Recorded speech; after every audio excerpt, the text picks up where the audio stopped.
15-year-old Nagase and her 8-year-old brother Elias say they were shot in their legs.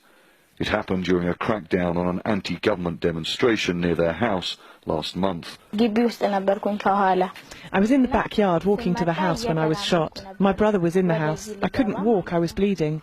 Then I was hit again. When I was on the ground, I felt the pain. Then my brother came to help me, and he was shot too. Despite the Ethiopian government's crackdown, sporadic protests continue.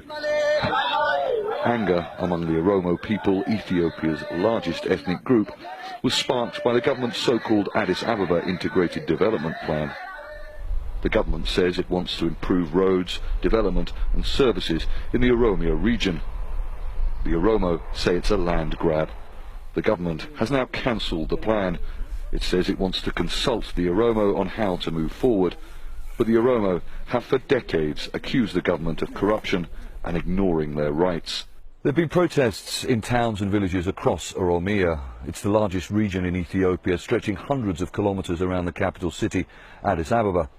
Now, both local and foreign journalists have suffered intimidation and have been detained. And some local journalists that we've spoken to said they've been too afraid to even try and cover the crisis. And human rights investigators say they are literally putting their lives at risk, trying to gather accurate information. This rights abuse investigator insisted we hide his identity.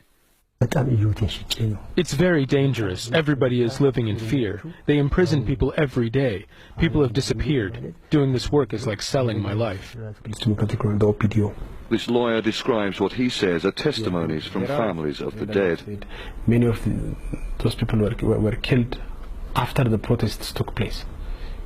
Many of the people were shot in the back. Some were shot in the head, which shows that these were not armored people. They're like peaceful demonstrators, and that corroborates the reports we had from the victims' families.